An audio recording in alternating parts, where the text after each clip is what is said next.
Dominic Mysterio. No, you know what, dude? I think it's legit because the way he's sort of talking, he's not really realizing that there's people listening in, right? Because how old are you, kid? How old are you before I even ask? And then as soon as 8 years old, no, back out. Because the question of is your mum hot was happened before. How old's the kid, Dom? Ask how old the kid is. Wow. I am ashamed of myself. As you should be. As I should be. I'm as ashamed as someone who puts a Christmas tree up in November. Don't start. Look, I mean, that might be it. He can come into the ring and he can chokeslam somebody and walk out. He's not wrestling. He's not hitting the ropes. He's not taking suplexes. Look, I hope not, man. I just don't want to see him get hurt, dude. Okay. I just don't want to see him get hurt.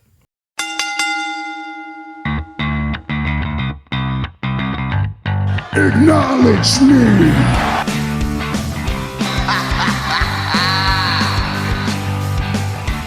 You just made the list.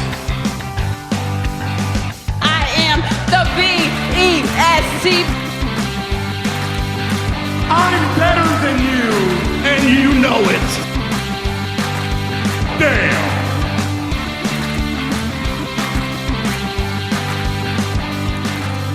Welcome back to Down Under the Map podcast here in Madison Square Garage around the pool table of relevancy. To my left, Mr. Daniel Danielson. To my right, the ultimate styrofoam dragon. And I am Booker Ted here to talk all things wrestling. And before we get into it, yes, Reese is still not here. He's still off partying down in the city of churches, having a great time. We definitely miss you, Rowdy.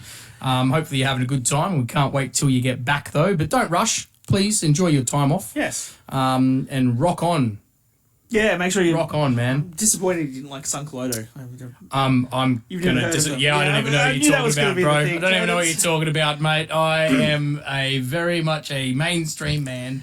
Except I like a bit of Carnival and Cog and Butterfly Effect? Red Bee, Butterfly Effect, like those ones, but I've never heard of. Sunlodo's like old school, like Aussie, like rock and metal. I'll have to check it out, man. I'll have to check it out. There's a couple of songs. I mean, I only like a few of their songs. This is like when Dan was like a metal-loving 12-year-old. Oh, like, shit. That okay, was that old. Well, there you go. Because he's old now, so 12. Thanks. That's a long time ago. I appreciate that. Well, that's all right. So, looking forward to getting you back here, Rowdy, but we're going to try and do this podcast as best we can without you here. But we won't be talking about Full Gear.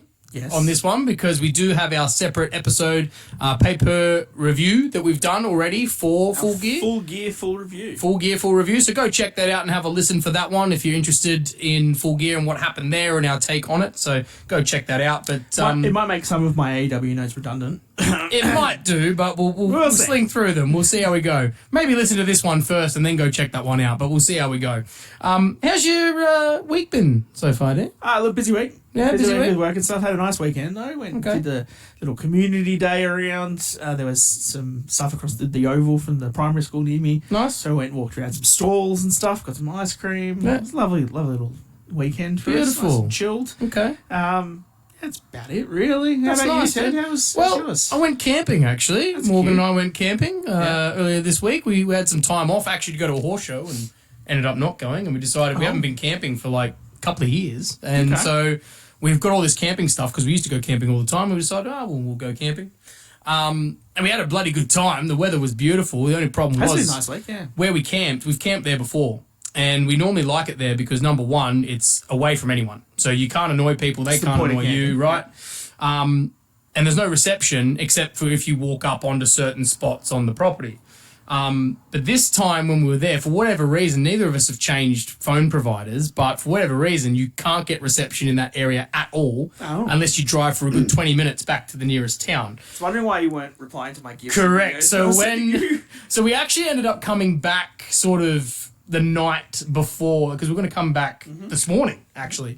And we came back last night because it got to the point where the guy who owns the property that we camped on, they actually left. So they were staying in the cottage over the hill, and they left that morning. And we were a little bit worried because we sort of thought, well, if one of us hurts ourselves or snake bite, etc., there's no phone reception. We've got to drive 20 minutes before we can get anything, and neither of us is in a position to really carry the other one a long distance either. Yeah. So, yeah, it just was... In terms of safety, we thought, best we should probably pack it in, which is a shame because yesterday the weather was the best it had been the entire time we've been there. Really nice, so we were a little bit upset, but in terms of just safety, we thought, Smart choice. let's just go home a little bit earlier, and that means we were able to come back last night, watch SmackDown and everything else that we've missed so far. So, and then spend 6 hours with me watching Full Gear. Correct. But before we go any further into the podcast, Dan, there's something I need to bring up with you. Okay. Because I don't know if you know this, but you have sinned big time. Have I now? Yeah, you have. What's the date today, Dan? It's the 19th of November. Correct. What's erected in your lounge room, Dan? Christmas tree. A Christmas tree. Do you know when Christmas decorations are supposed to go up, Dan? When? 1st of December, mate. Okay. Yeah. You are just as bad as all the goddamn malls and shopping centres that have put up Christmas decorations way too early, mate. Okay, What are you doing? So my counter argument to you is I fully agree. I do. Let me guess what it is. I have a 10-year-old boy. No, absolutely not. Next weekend we have Survivor Series. Yes? Right? And so I've got something on the Saturday. I've got a birthday party and something else to go to. Then Survivor Series and the podcast on Sunday. Okay. The weekend after, I'm in Sydney for Electric Callboy and then the Good Things Festival, so I am not home. The weekend after that, I'm in Sydney for a Foo Fighters concert. The weekend after that, I have my work Christmas party and then the Slam Pro Wrestling League in Canberra. I don't have a free weekend between now and Christmas. So this weekend was when I had time, thus the tree is up. I still say no excuse. Nah, it's not good enough. It's not good enough. Mate, it triggers me, man. All those years I worked in retail, it just absolutely... Oh, look, mate, I'm not going to start playing any Mariah Carey for at least another couple of weeks. What? It was, I Can I get it. just say, for anyone out there who does want to play Christmas music, but like me, has PTSD from years of working in retail, a good one to check out is actually A Twisted Christmas by Twisted Sister. They actually have a Christmas album where they literally cover Christmas songs, but just Twisted Sister style. It is brilliant. Go check it out. Okay. I played it at one of the stores I worked at. The highest of fires, shall we say, where we'd play whatever music we want sometimes, and that was one where... With your friend John Berry? Yeah, that's the one. John Berry Hi-Fi song. John Berry Hi-Fi. And we just got sick of playing Christmas music, so we would try and find the most out there Christmas albums, and that was one of them. It was actually really cool. So if you're someone who wants to listen to something a bit different for Christmas, go check it out. Well, I mean, look, I'll cop the criticism for the Christmas tree. It's up. It's not fully decorated or anything yet, so I've still got time to do that sort of stuff. There are some Christmas things around the house and the lounge room because, I opened that box. I was going to decorate here or Christmassy. I was like, nah, we shouldn't do that. Let's not do that. This is wrestling, not Christmas. All right, wrestling. Yeah. Let's leave it. If it's wrestling themed Christmas, I will allow it. What about if I get like a Christmas tree and then we put like a Rey Mysterio mask on the top of it? I will allow it. Okay, all right. In December. We have some play. Yeah, in December. In that's December. Fine. I'll have Look, to find some time. I will let you. I am a Grinch when it comes to Christmas. I spent way too many years working in retail. Yes. And I am an absolute Grinch when it comes to Christmas. Okay. Yep. So probably don't listen to half of what I say. That's all right. You got kids, they love Christmas. Do what you want. Rowdy Reese, he loves Christmas with me, I'm sure, right? He'll be all on board it. Do you reckon? Probably not. What do you think, Styrofoam Ultimo Dragon? He's already in Christmas colours. He is, actually, so he loves Christmas. I told ya. I'm the only one. It's just me, Grinch Ted. So we'll start off with the wrestling news. There's not a whole lot again. It's wrestling news has sort of died off a bit. I think we had a couple of weeks there of absolute just, engulfed with all this wrestling news, and now we kind of feel like there's not much happening when this is probably the norm. I would say realistically, from all of the wrestling that we watched this week, not a lot happened. There's like 2 or 3 things that I'm like, oh, those are important things for the weekly wrestling. The rest, not so much. And I mean, I'll say the AEW stuff that we watched is important, but mainly because we just sat through Full Gear where a lot of it paid off. Of course. And I think that will be the only spoiler we talk about and probably the first bit of the news, because obviously there was a lot of talk about announcement. Yeah, so Tony Khan said that there was going to be a new signing for All Elite, and it was going to be a well-respected, one of the best wrestlers in the world that all the AEW fans would be aware of and who it would be. Spoiler alert, if you haven't seen it. Spoiler alert, so we'll get to it in a second. Yeah. We won't announce it just yet. Because there was lots of names that were thrown out. Okay. There were, actually. There was Mercedes Moné. Mercedes Moné. But she's injured. Yes. Dolph Ziggler. Dolph Ziggler, but he's under a non-compete clause. Correct. Shelton Benjamin. Non-compete Would he be a clause. fit? No. Yeah, I mean, Matt Riddle wasn't really talked about, but same Matt thing. Riddle could because he was fired, so the contract is null and void. But would he be well respected amongst the AEW Yeah, true. fans? Yeah. Would he bleed with Moxley?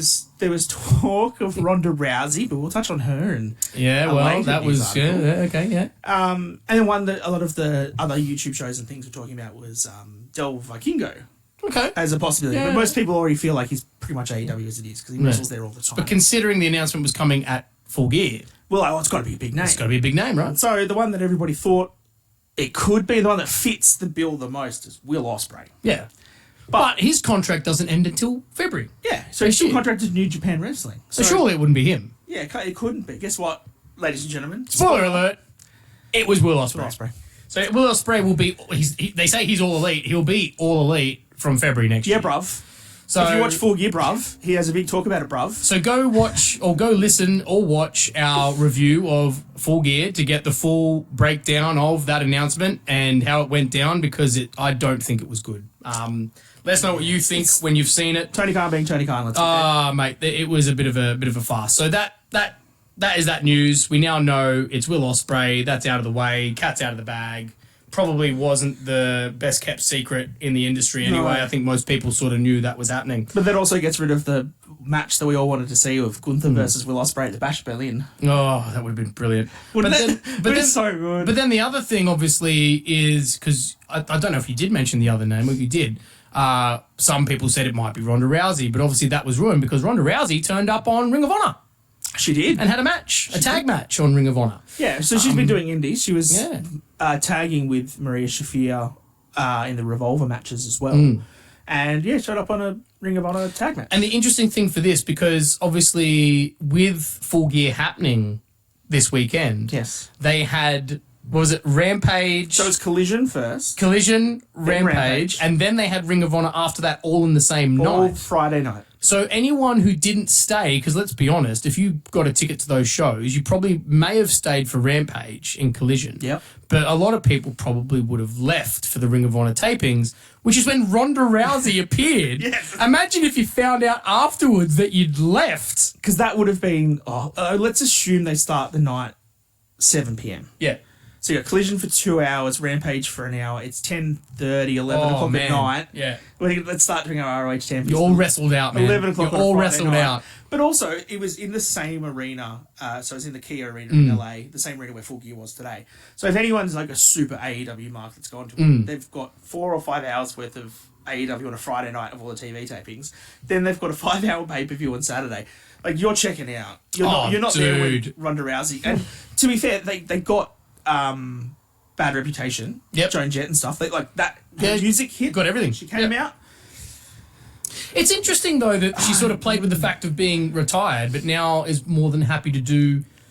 And I know that it's owned by AEW now, but obviously it's Yes. still technically classified as like an indie sort of style show, right? Yeah, to a degree. And she's obviously going and doing all the indie stuff, which...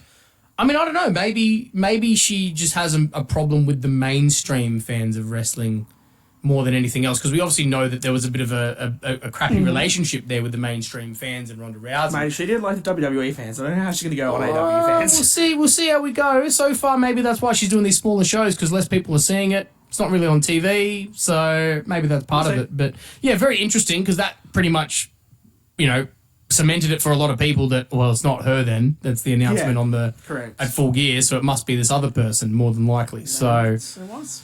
it was. So that was that. Ronda Rousey, Ring of Honor. I don't know if she's actually fully signed, but she turned up. So let's see what happens with that. One of the news stories that I want to talk about quickly, Ted, was Yes. last weekend. We did mention Logan Paul showing up to the UFC. Yes, that's correct. So there was a UFC fight. Obviously, Logan Paul had just won the United States Championship off Rey Mysterio in Saudi Arabia. Yes. And so he went to a UFC fight, UFC 295, with the US Championship belt draped over his shoulder. Really nice look for WWE. This is exactly what we knew they were giving this title to Logan Paul for, was to take it everywhere and show it off. At that event, he put his phone up and said, "Shout out Dominic Mysterio." And he spelt Dominic wrong. He spelled Dominick. Yeah. But it's not, it's just IK. So there's a little bit of banter and stuff going on that Logan was shouting out a wrestler on TV but spelled it wrong. On Raw, which we'll talk about later, I think Dom Mysterio had a match and he was successful in said match. And there's a spot on Twitter and the WWE website where he's walking backstage with Mummy. And on his phone, he puts up a thing saying, shout out Logan Paul, spelled Logen, Paul, Brilliant. and says, champ, recognised champ. Yeah, brilliant. Absolutely brilliant. And then the other news, actually, I forgot, which I don't know if it's really news, it's more just a fun spot, but the video you shared with us of Zelina Vega doing the prank call of Dominic Mysterio was absolutely brilliant.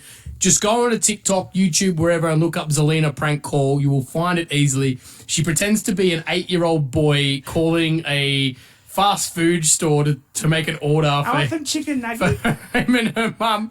And it's the best. The voice she does and the way she pulls it off is absolutely brilliant. So good. Dominic Mysterio, the conversation that's had It had to have been made up, surely. It had to have been a setup. No, There's no way. I mean, if Dominic Mysterio was getting a prank call from a random number and talking to an 8-year-old child and saying, how hot's your mum? Dominic Mysterio. No, you know what, dude? I think it's legit because the way he's sort of talking, he's not really realizing that there's people listening in, right? Because how old are you, kid? How old are you before I even ask? And then as soon as 8 years old, no, back out. Because the question of is your mum hot was happened before. How old's the kid, Dom? Ask how old the kid And then is. Selena's like, Mum, he wants to know what your temperature is. Yeah, it's brilliant. Go check it out. I have so much more. I love Zelina Vega anyway because I think she's a great in-ring talent, but this made me love her even more. I'm just really glad with this that WWE have allowed the talent to go do Twitch and that sort of stuff. Yeah, and do this other content. Because,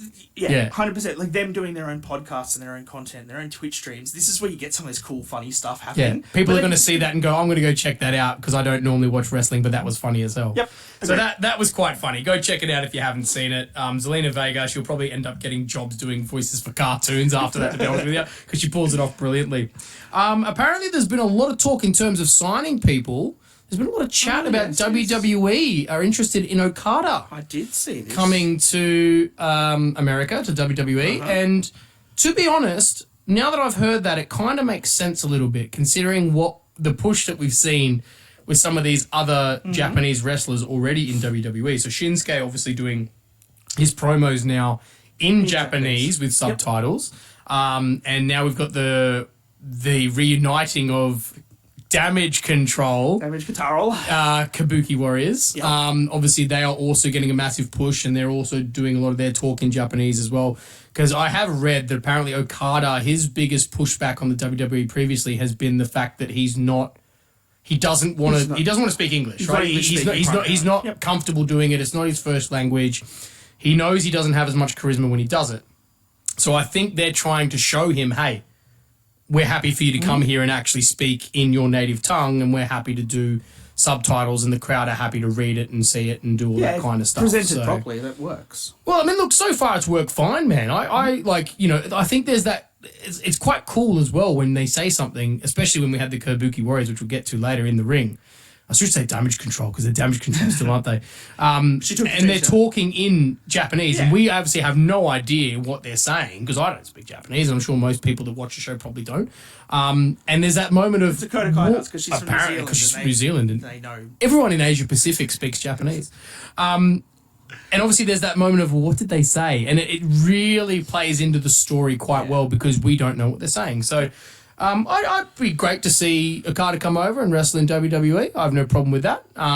It'd be good to see some more international talent. They seem to be really going after it. That's kind of why I was so keen for Will Ospreay. Yeah. It's a different style from what the WWE guys normally Something a wrestle. little bit different. And I think Okada is the same. It's a different sort of style of things. I mean, AEW have now formally signed Kota Ibushi as well. Oh, so right, he's okay. now Yep. all elite, which we all kind of thought was going to happen anyway. Yeah. So taking him out of the picture for WWE to do that kind of stuff means they can sort of focus on Okada. Yeah. One we haven't got written down here just yet. Did you read the stuff about Meltzer where he was talking about Jay Cargill? No. So there's a rumor circling that the reason that WWE are parading Jay Cargill around and taking her all the different shows and keeping her backstage is because Triple H finally watched her wrestle and said it wasn't that good, so they want to practice her first. That's the rumor. Look, I don't know if it's right. I would more present it. I don't think the WWE would hire someone without knowing what level they were at before they signed them. If that's the case, I feel like WWE signed her knowing that was going to be the plan and go, but she looks $1 million. Let's make her into a wrestler. So let's bring her in. I reckon he's on point, but I don't think she's turned up and they've gone, oh no, what do we do? I think it's all been pre-planned. They knew that she's not that level of wrestler and they're going to get it to that point. And I think that, like, you'd be looking at whatever you're spending and setting on Jade Cargill as a top talent. You'd be like, all right, first match against Charlotte Flair. Yeah. And maybe you've put her in NXT and put her up against somebody and she's rolled around and you're like, well, that's not quite Charlotte Flair quality just yet. All right, we've got to do a few things. And then you sort of teach her how to wrestle WWE style. Yeah. I think that's what it is. I don't think More than likely, they're not regretting their decision and, oh, she's no good for us. I think it's just we need to do a bit of work to make her suit our style and then she'll be fine. And again, Dave Meltzer, I take everything he says these days with a pinch of salt because he's obviously getting paid by Tony Khan to be an AEW lover. That is 100%. His mark, yes. That's 100%. Dude, everything he writes about AEW is as if everything was planned, everything's brilliant. I can't wait to And then he talks about WWE as if, like, they hired someone not knowing that she couldn't wrestle. Come on, man. WWE is not, like... There's no way that would happen now in WWE. There is absolutely no way. And for those of us that have watched Full Gear and seen that, I am very keen to see what Dave Meltzer's opinions on a few of those matches are. 20 stars, more than likely. Which, look, don't get me wrong, some of the matches were very good and worthy of some stars, but oh yeah, totally. Not the whole pay-per-view. The other thing that's been making the rounds on the internet is the man Becky Lynch. Oh, yes. Her appearance on Jeopardy or Celebrity Jeopardy. Yeah. Which, first of all, I have to point out, I watched some of the videos. I have no idea who the other two celebrities are. They're obviously American celebrities. But the main reason it's gone viral is because Becky Lynch has broken the record for the most incorrect answers and the fact that she didn't get a correct answer for 60 hints on Jeopardy. That's pretty bad. Which is pretty bad. However, I then proceeded to watch some of the questions that were being asked. And I have seen Jeopardy before, and I have to admit, a lot of the questions on Jeopardy, obviously because it's an American quiz show. Yeah, it's based around... It is all based around Americana history, right? Like very Americana history. Wait. She competed against Rachel Dratch. Never heard of her. All right? I don't know who that is. Yeah, who else? But you don't know the other person? Who is it? Ted. Who is it? Macaulay Culkin. That was Macaulay Culkin? Yes! No. It didn't look like it. It's Macaulay Culkin. He's put on some weight, bro, and he looks pretty good then because I did not recognise him. Yeah, I need to find a photo from the three people there because I really did not pick up that was Macaulay Culkin. The first thing I could... No way! Is against fellow celebrities Rachel Dratch and Macaulay Culkin. Dude, my apologies. Jeez, there's me being home alone watching Jeopardy and I didn't even know it was the guy from Home Alone. Wow. I am ashamed of myself. As you should be. As I should be. I'm as ashamed as someone who puts a Christmas tree up in November. Don't start. But anyway, look, I feel sorry for Becky because seriously, I looked at some of the questions and anyone who wasn't born in America would probably have the same result as what Becky did. So let's see, have a look at the picture. Oh, bro, that's Macaulay Culkin. Absolutely, that's Macaulay Culkin. I never picked it. Really? Never picked it, man. I'll put the picture up. Here we go. I've got a nice space here now on the screen. I never picked that was Macaulay Culkin. Now that I'm really looking, yes, I can see it. But in the videos, I was obviously focusing on Becky Lynch. So, oh, and I can see why. You know what I mean? Like, it's from back here, man. But also, yeah, exactly. That's the photo I need. He's tricked you because he's written his name as Mac. I didn't even look at that. I didn't even look at the fact that they've written the name. Yeah, there you go. Mac. There you go. So you're like, I don't know who Mac Macaulay is. Culkin. Wow. But it turns out he knows way more about American history than Becky Lynch. As he probably should. But stop giving Becky crap because the questions are terrible. They're really Americanized, so there was no way she was going to get it. The other thing I want to tell people to stop giving people crap for, and I know you hadn't seen this until I mentioned it to you this morning. There's some stories that have been going around on Twitter and stuff about Asuka. Oh, yeah. And there was a post that was put up, and I would like to say, as a wrestling fan, this disturbs me because I don't like it. It's not great. It's a post essentially of Asuka at an airport. Yeah. She's just got her bag, she's gotten off her flight, and there is a ring of people around her. Yeah. And they are all wrestling marks, and they are all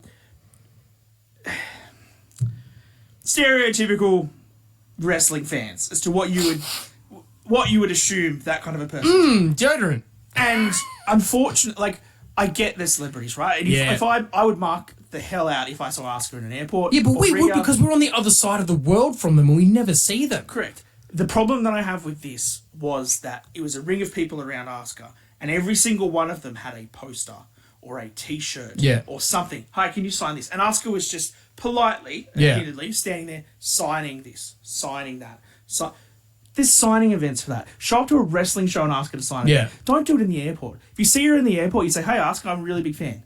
Yeah, and she's love like, your no stuff. problems. And you're like, could I grab a selfie? And Leave them alone. 100%. Don't take a fucking A4 poster to the airport knowing that the talent is going to be flying from New Jersey to Chicago today. Well, then let's go to the Chicago airport and camp out until we see. Don't do it. It's absolutely horrible behaviour. For anyone, even when you're not a celebrity, for anyone who's travelled, especially from Australia, if you've flown anywhere, you know for a fact that you do not want to be hassled at an airport. You are usually fatigued, tired, you don't want to be there, you've missed out on some form of sleep Probably or rest. running late. Like, you're stressed out more than likely. Leave them alone, man. Just airports for me is one of those places that's a no-go. And being someone where I told a story about a certain cruise where I decided it was a good idea to say hello to a certain AEW champion who wasn't AEW champion at the time in the gym, I learnt my lesson because he told me quite quickly to go F myself, right? And I realised afterwards, I was like, you know what? Fair enough, man. I was in his personal space, right? I shouldn't have done that. I marked out really big. Shouldn't have, right? But I can't imagine if I'd gone in there and gone, oh, sign my stuff. Dude, leave them alone. Respect them as people. You know what? And also I think, and we didn't see this in this case, but if you do ask someone like that for a signature or a photo, prepare yourself to be rejected too.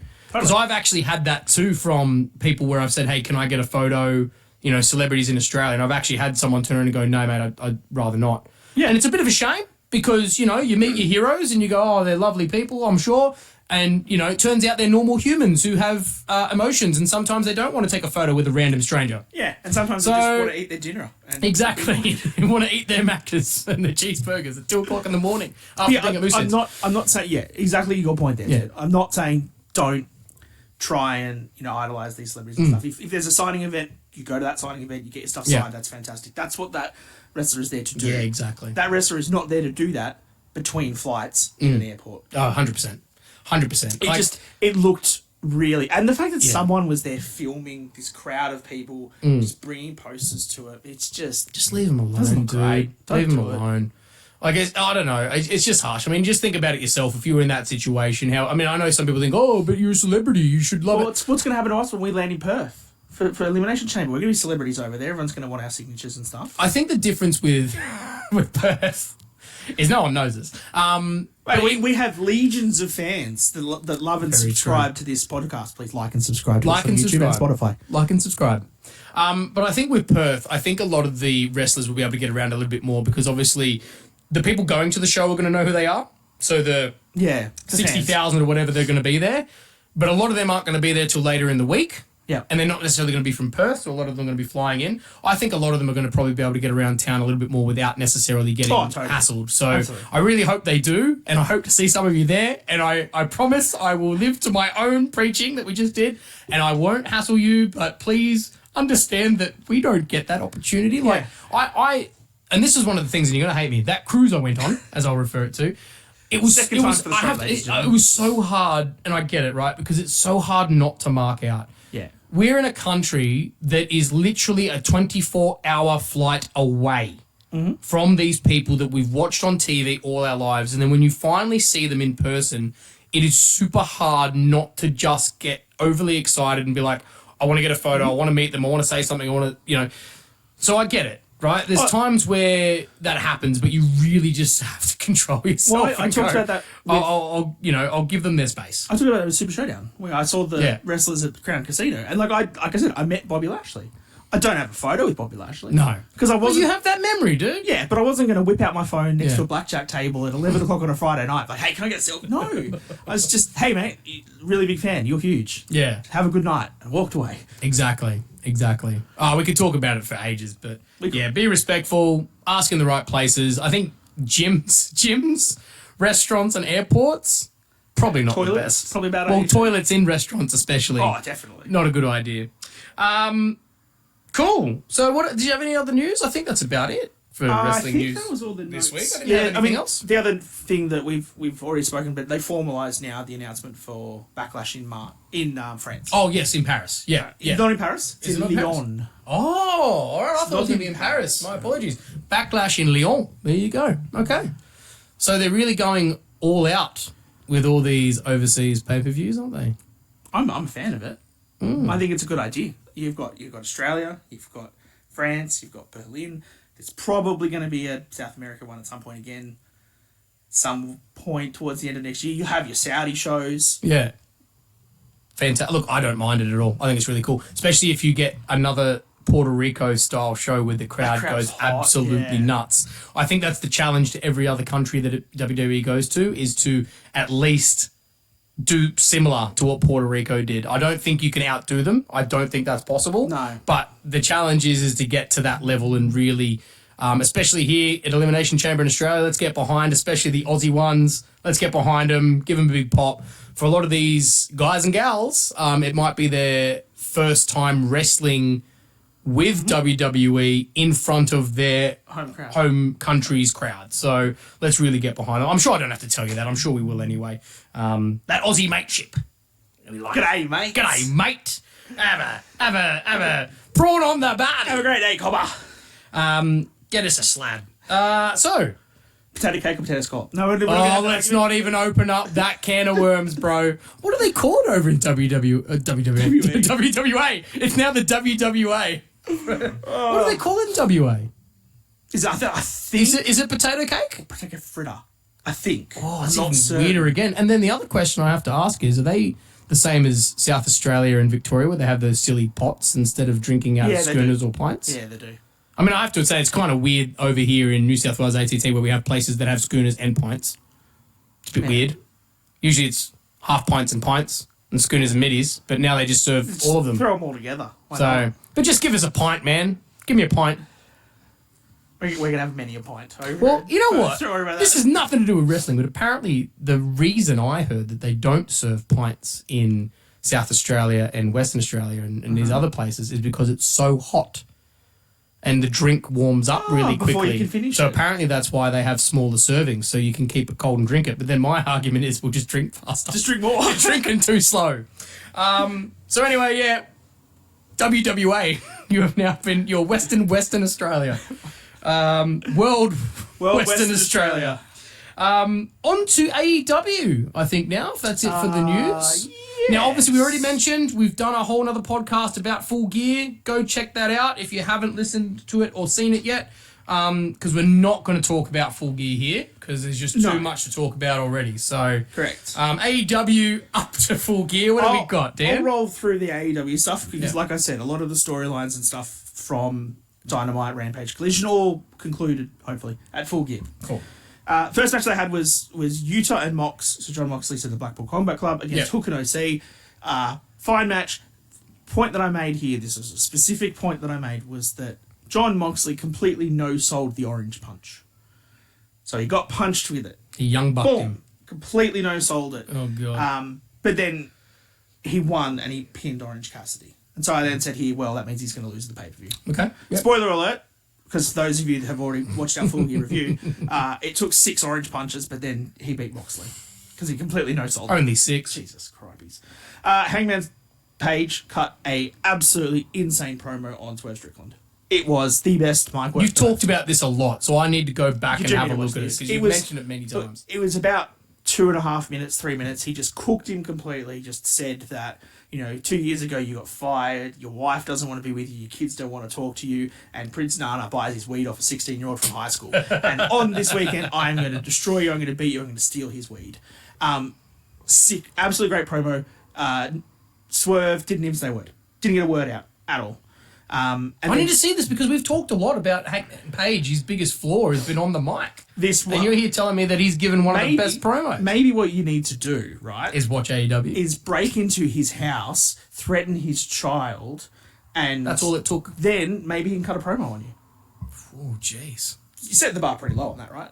Yeah. Yeah, I mean, he could like steal his dog, chop it up, make it into chili, and make him eat it. Could do that too. But then maybe his promo would be over the top, be too far. Would it? But you got to find that healthy balance. Oh, okay. If, you know, I mean, he could Kids and- he could dress up as him and pretend to hop into a coffin of a childhood friend and make sweet, sweet love to it. That might. Would that work? That could work. Yeah. I reckon that's right about the level. If you watch the full gear match, that's pretty close to how horrible they go. Samoa Joe had a squash match. We know the storyline's been going for a while. Is Samoa Joe saying to MJF he'll help him out in the tag match if he gives him a world title shot.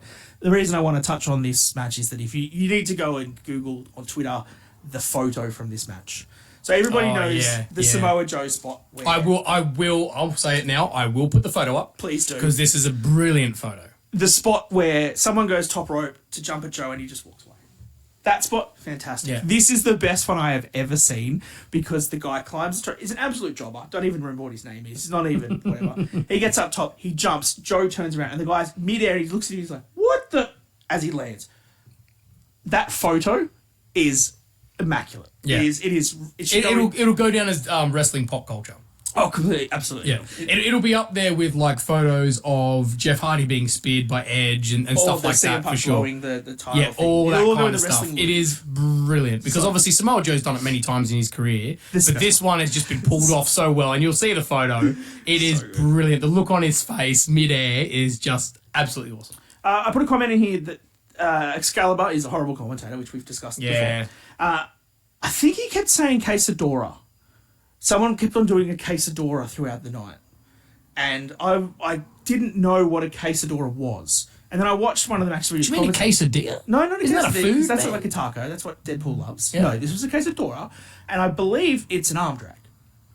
But maybe it's like a high angle arm drag or something. Maybe he could have been a commentator and explained that to the people I watching. just kept saying this random word, and I was like, that seems strange. Okay. But a lot of that sort of stuff happened in the match, which was Penta and Commander against the Young Bucks. Yep. Which was a good match. You could probably go watch it. There's some spots that are really nice. Okay. It was the catalyst for the Young Bucks heel turn, where they, to win the match, they hit a low blow on Commander and Penta. Okay, yep. And then they hit the Judas Effect elbow, because, they don't like Chris Jericho. Yeah, so steal his move. Yeah, it's a And then typical the heel BTE move. trigger. They won. They're turning heel. They're facing Jericho and Omega at Full Gear. Watch our review to see how that match And turned like out. and subscribe. The one move that I'll talk about that we give AEW shit all the time for the amount of Canadian destroyers that they do. Yep. And how it's now an absolute transition move. This match had Commander grab one of the Young Bucks Yep. and do a old school. So Undertaker used to climb up Yeah. to the top rope, Walk along the across rope. the rope. Yep. He did that, but then instead of doing old school, he jumped off the ropes onto Penta's back. Yeah. And then off Penta's back onto the other Young Buck, and the Canadian destroyed him. Let's say Matt. Let's say Matt. So he had Nick, jumped over Penta, and then got Matt and Canadian Destroyer. It was a 6 spot. It really was. That sounds really cool. But it's like, why are you doing that on a Wednesday show? That should have been at the pay-per-view by the sounds of it, but he's not at the why is that pay-per-view. the middle of your match? Oh, Anyway, jeez. Yep. there's some other stuff on the show, but the important thing from this show, there's two things that you need to watch in this AEW. Okay. Yeah. Is Hangman's promo, Yep. and I can't even remember what the proper name for it was, but it was the Chinese Dragon Street Fight. So Yeah, they are doing a collab with, I think it's a game, Yeah. a Chinese Dragon game that's coming out or Okay. something. So they're doing a promo match, Yeah. and this was the 4-on-4 Street Fight, Yep. and it was Jericho, Omega. Mad blanking on who the other person they had in their team was. Oh God. Big what have you Show done? and who was the other person? I don't know, dude. Oh man, You tell me. You haven't even written it down, have you? No, because Oh, all the other jeez. spots were with everybody else. I would say this is karma for the Christmas tree, but Wow, that's fair Oh, enough. don't touch the mic, Teddy. AEW 8-man tag match. Anyway, it was against the Don Callis family. Yeah. Okay. Let's say Matt Jackson. It was not. As much shit as we're giving the Young Bucks, it definitely wasn't them. Yep. The street fight. Oh, it was Ibushi. Sorry. Oh, how did you forget Ibushi? Because it was the golden... Like, 1,000 the golden pardons to Jets. Ibushi. Apologies. 1,000 pardons. Because, he had some of the best spots. Anyway, mind like we've watched a lot of wrestling today, ladies and gentlemen. We have. Seriously. Wait until I get to NXT, mate. I'm gonna... Trust me, you're not going to look like an idiot. Anyway, the whole match started with the Jericho team coming in second, the Don Cal's family just rushed the ramp, Yeah. right, to go start attacking. So that's Kyle Fletcher, Carter, Powerhouse Hobbs, and they borrowed Brian Cage for the match. Right, okay, Right? yep, So he was in their team. Who now has a mohawk, which I didn't Yeah, he's realise. got a big mohawk. He's jack dude. But anyway, Big Show Paul White, because there's no more BS.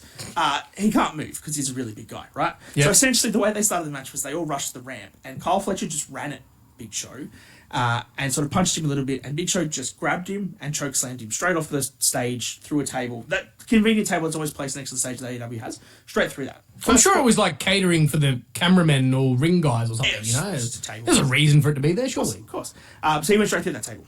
And that was the first spot. And then Hobbs sort of got Big Show and then they went backstage. And then you just didn't see him for like 5 or 10 minutes. Probably had a cup of tea. Right.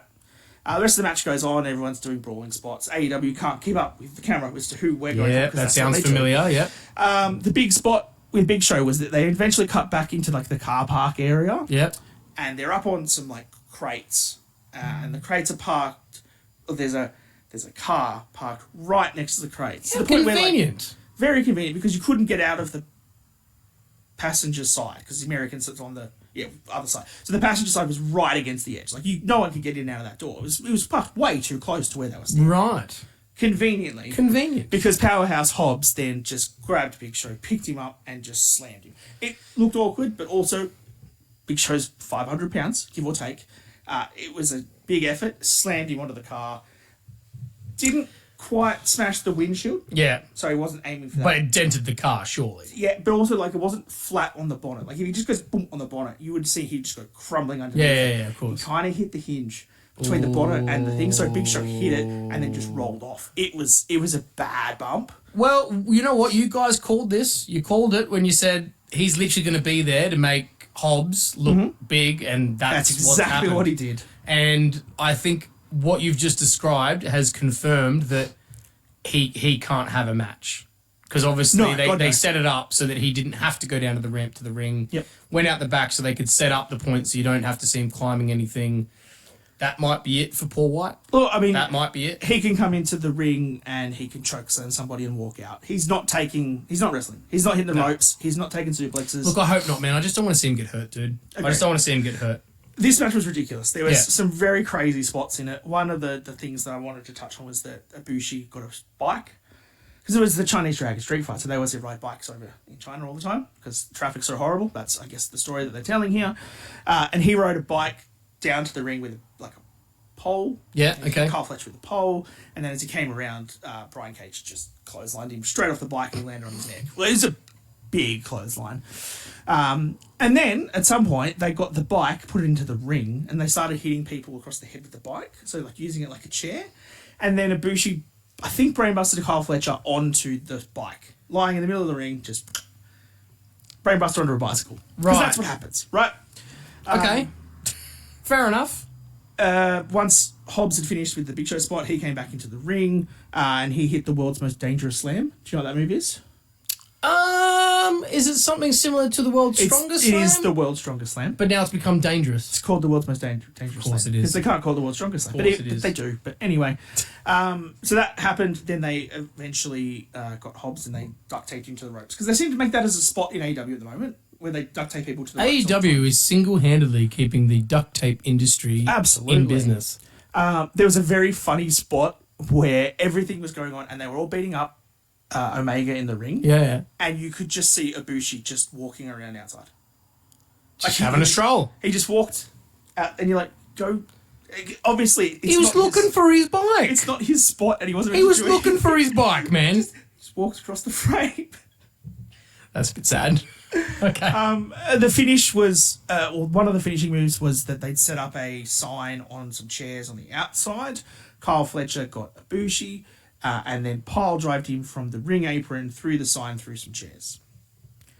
Far out, man. Ibushi then got back up and came back into Okay. the ring. That should no. So you kind don't. of a cool thing for a go-home show for Oh, the absolutely. pay-per-view, though. Yeah. Like, that's getting you hyped up for it. Totally, Right. but then all these guys are wrestling in 4 days' time after putting themselves through tables off aprons and smashing themselves with bicycles. It was cool. It Yep. finished with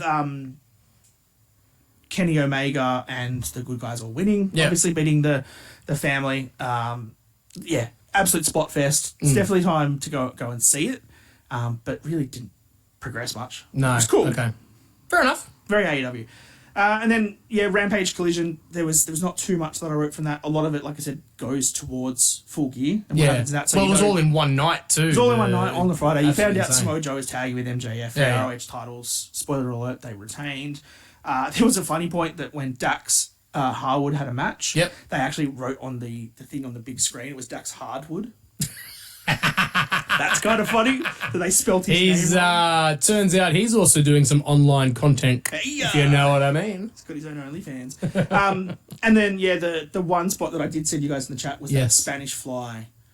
That was a Action Andretti against Roddy Strong, and I love Roddy Strong as a character. The way that he's playing the neck strong stuff, and he's in his wheelchair. And then he gets up on Collision and just wrestles a full match, then hops back in his wheelchair. Oh, it's bad. They botch a Spanish Fly, and he lands on his neck, like pretty bad. But I think the worst thing about what you showed was obviously the botch was very obvious because the referee stopped the wrestler from pinning him. It was like, whoa, stop.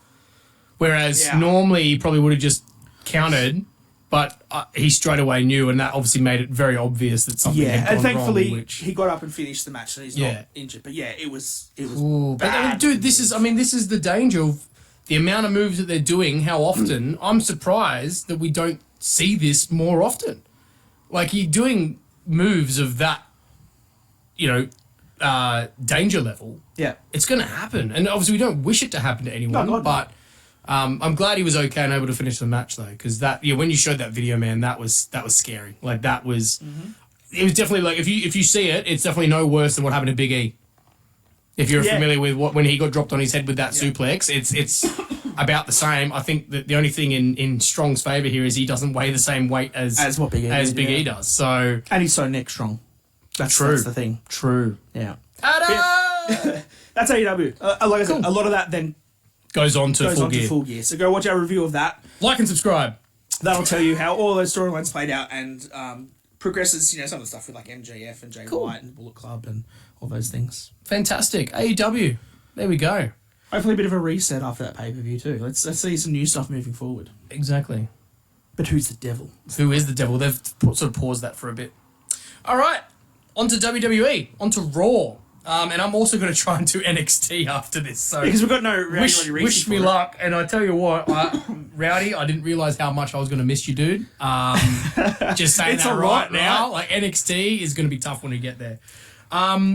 Did Ultimo Dragon, Styrofoam Dragon, watch it? Did you? Oh, he's a big fan of Axiom and Dragon League. Actually, fair enough too. That was a good match. We'll get to that one. Yeah, it's SmackDown. That's not NXT, mate. Ultimo, good Pick job. the right show. God damn it, Ultimo. Just Rowdy, we need you back. Never listen. So obviously we had the very common opening to the shows now where we have either all of the heels or all of the baby faces come out. In this case, it was Cody came out first.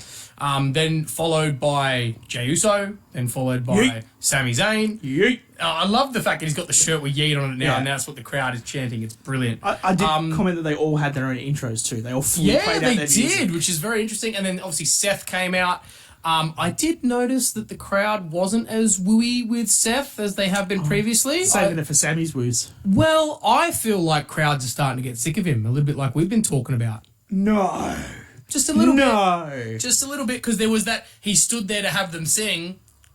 They didn't really sing at first. They had to play the thing to get them to do I it. feel like it's different when you're singing just for Seth in the ring. And when there's other people that you prefer. Exactly. And obviously they keep playing off this tension between Seth and Cody, because, Cody had the thing of, I'm in the ring with someone I've been friends with my whole career, someone who I've just recently become friends with, and then someone, and they faced off, and before that thought could be verbalized. Judgment Day. What? The Justice Day. Are you okay, dude? It's such a long day. It has been a long day. It's The okay. Judgment We'll get Day. there, bro. We'll get there. The Judgment Day come out, and they awkwardly stand on the apron. I really don't like it when they do this. I'm sure there's a reason behind why they did it, but it just why looks... did they do I'd say because the ring gets too full, and maybe the whole but idea stay on was the they stage. definitely weren't going to fight. Stay on the stage. Why would you even come down to the ring? It seems a bit odd. But they had a bit of back and forth, and Cody was actually ripping into him quite well and made the comment of, I'm surprised you guys made it down to the ring here without Mommy directing you to do so. and was niggling and niggled enough that he actually got Damien to sort of break. Well, because he went. Well, clearly that means that Finn's the lead. Yeah, exactly. No, He went through, oh, well, it's got to he's be. got to be JD. No, it's got to be Dom. Dom, If it's not yeah, Rio, no, it's Dom. not him. Oh. Well, then it can't be JD. Yeah, surely not. And then Damien, I'm the leader, Cody. Which, what I loved was, if you actually watch Finn, JD, and Dom, they all do their parts perfectly, not being the speakers, and react to what he said perfectly off camera. So they've all been watching Paul Heyman and what he does. And obviously that was said. And then he agrees to The tag match. have a match because Seth goes, me and Sammy are all dressed up, you guys are dressed up, and conveniently Dom and JD were both in their ring gear. Yeah. And let's have a match. And Damien, as the leader, confessed leader that he says he is, says, yep, we agree to it. There was a little bit of niggle with them. Why did you do that? You're not the leader, blah, blah. Then leads into a match, which, it was a match. Yeah, I didn't even write Seth and Sammy won, which we all expected. There wasn't really much else to it. Other than that, man, there wasn't really a lot that happened on Raw. And there was them finally giving JD the jacket. Oh, yes. So yes, he's they now did do properly part of Judgment Day. But we had... and Rhea told Priest that you have to go and do it. Yes, true. Yeah. And they also agreed that Priest would be the lead. Because that's right. They defended him saying he was the leader thing by Rhea saying, look, you do that. In War Games... Yes, we all agree that you'll be the leader. We need a leader. We need someone to run it. So that's kind of how they got around So it. I didn't really mean it in that sense. I meant the sense of, because obviously all the stuff that happened with Judgment Day and around it was the main thing that happened on Raw. Yes. Everything else that happened, man. It happened. Yeah. Like, for example, and I'll fly through it, Otis versus Shinsuke. Shinsuke won. Cool. He needs to win because he's facing an unknown person at Survivor Series, so he's going to keep beating people until Survivor Series. We had Piper Niven versus Tegan Knox, which really was just to really cement the fact that Natalya and Tegan are partners. So Tegan Knox got a clean win over Piper, by the way, which I really need to look up the stats for this. I probably should have done it before coming on the show. Mm-hmm. When was the last time the women's tag team champions actually won their own matches or a tag team match? A while. Mm-hmm. Yeah. And they're the tag team champions. Have you also looked up a Shining Wizard and researched what I that am is? well aware of the move. Yeah, I know what it is. Shiniest Wizard. It's a very well-known move, and everybody who loves wrestling knows of the Shiniest Wizard. Boys, he's now across it. God damn it. Disappointed in my Christmas tree. I'm disappointed he doesn't know wrestling moves. I haven't gone on to play 2K WWE yet because I don't want to go on there and look into the move set And then you've already got it and then selected see on that your it's there wrestler. and go, oh my God, I'm an idiot. I'm avoiding it. I'm living in my own reality. We also had a really good match, Ciampa versus Kaiser. And this one actually was good in terms of their storyline because Giovanni got sent away from ringside, actually came back and actually was successful in helping to get Kaiser the victory, which then led to the backstage. Gunther saying how proud he was. Exactly, yeah. And Kaiser's like, of course, I'm this good, look at me. And he's like, I'm not talking about you. Talking about Giovanni. Giovanni Vinci. So that's good because then, we're obviously getting a bit worried that Giovanni was taking a lot of heat and this is going to break up Imperium, but I think this drags it out a little bit longer because we are going to get there at some point, but none of us want it to happen because I think the only one that might be a face would be Giovanni, really, because Kaiser and Gunther, neither of them are ever going to be a face, surely. Well, sure. I think they've got a lot of stock in Kaiser. Yeah, 100%. They're giving him all the promos. I think he will get there eventually, but I don't think he could turn face. No way. He's too pompous. Yeah. He's too pompous to be a face. So, so that was a good match with a good ending. What wasn't a good match was Xia Li versus Indy Hartwell. This is one of I wrote four comments. You actually got comments. Four notes about Raw. Yep. One of them is Xia Li's entrance sucks. Yep. With the shot. It's a bit. That's terrible. It's a bit weird because there's no noise. Like the crowd don't care. There's no interaction to it. And I don't want to get fact checks, but if you can fact check me, please put it in the comments and let me know.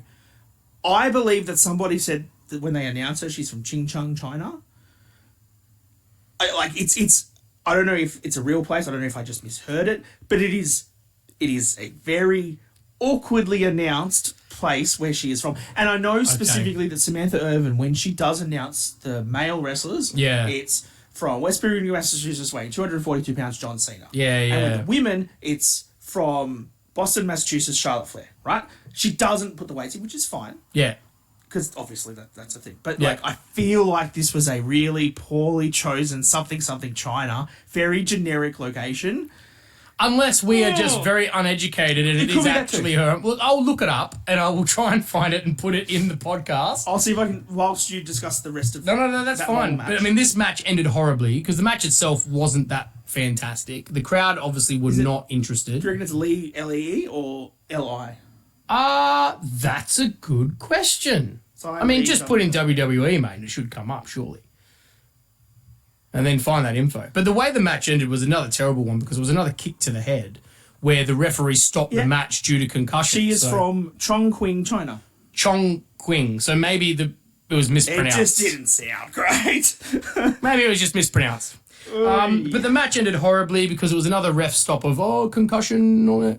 And correct me if I'm wrong, I think that's the third match now where that's happened because you were saying apparently she did it for real to someone in She NXT. did it in NXT. And if Rowdy was here, I'm sure he'd be able to tell us who it was and when it happened. And at what time in the match and But what the weather was like outside. the problem we have is that no one really cares right now. Obviously, it's very early on. Maybe she'll be able to get the crowd to get interested, but at the time, and right now, it's just not interesting. A match that should have had way more interest was Miz and Ivar. It was a good match, but the problem was, as we said in the last podcast, was it really was supposed to be, obviously, from the botch finish from the Fatal 4-Way, this was supposed to be another qualifying match to see who actually was Correct. the number one contender for the Intercontinental title. Because the other Ivar match was should have pinned Ricochet. correct, and it should have been a draw, but Yes. it was obvious that Miz was going to win this because why would you make your number one contender lose right before he's about to go and wrestle that Intercontinental Champion in just Yeah. over a week? So And I think that's why Bronson Reed got involved. because- correct, which then helped to actually make sure that Ivar lost without him necessarily losing any face from And then it. taking a so. tsunami. Tsunami! Big, meaty men slapping man meat. Give it to me. Meat! Meat! Meat. What match was that on Full Gear? They started It was the changing tag match. It was the 4-way tag match because it was the that's right. face-off between Brody King and Yeah. Big Bill. Big Big Bill. Bill. I don't know why, but every time I hear Big Bill, I just think of Bill and Ben, the Flower Pot Men. I don't know if you know who they are, but look it up. It was my dad's favourite TV show. That's how old it is. Okay. But the biggest story from Raw, and this is... how nasty Akira Tozawa is.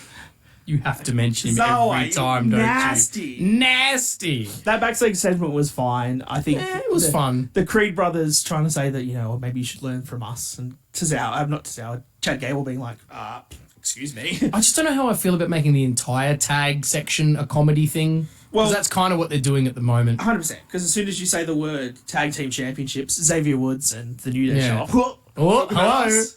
But I guess they're doing that because they don't want any of them to seem dangerous enough to be able to beat Judgment Day and get the titles, right? They're trying to keep them as a Well, comedy yeah, act and more then than anything you else. look at, spoiler alert for when we talk about SmackDown, they had a four-way number one contendership match for the tag titles. Yes. With the teams that I guess aren't necessarily the comedy acts as Yeah. such. And I'm so glad you're talking about SmackDown when we get to it because I actually forgot about that match. Oh, good to know.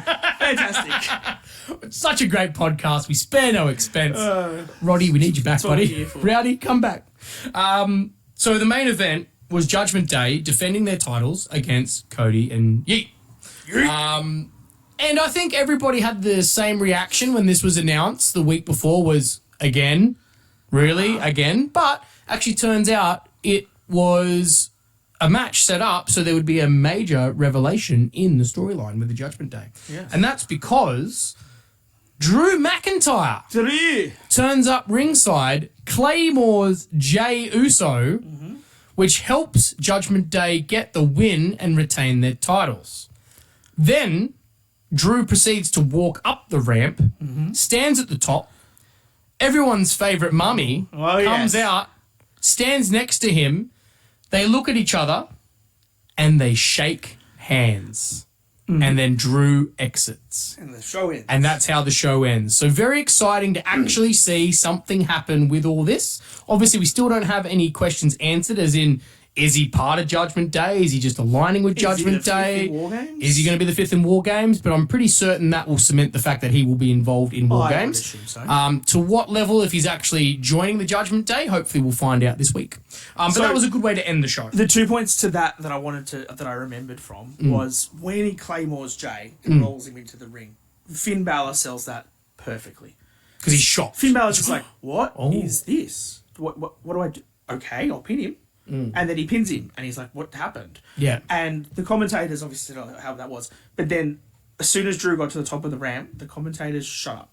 Yeah. They didn't say anything. Didn't say a because word. they don't need to. No. Because you don't want them to talk. All you want Let them tell the story. to have that handshake, and then the audience can think, what's happening? Is exactly what we just said. But the fact that Damien and Finn didn't know what was happening, but Mummy did. Who's the leader? So. Who's the leader? No, it was well told. I think if they didn't have that storyline, though, Raw would have been a bit flat. So. Yeah. Well, and after, in the Dark Main event, Cody was back out there, and I think he said after at the end of the tapings, he was like, if Judgment Day thinks I don't have friends, I've got friends, I can make a call. But they didn't mention who it was, though. So obviously everyone thinks it's Randy. Oh, it'd be a legacy call for sure. Ooh. It's gonna be, Yeah, you reckon? Yeah, Ted DiBiase Jr., baby.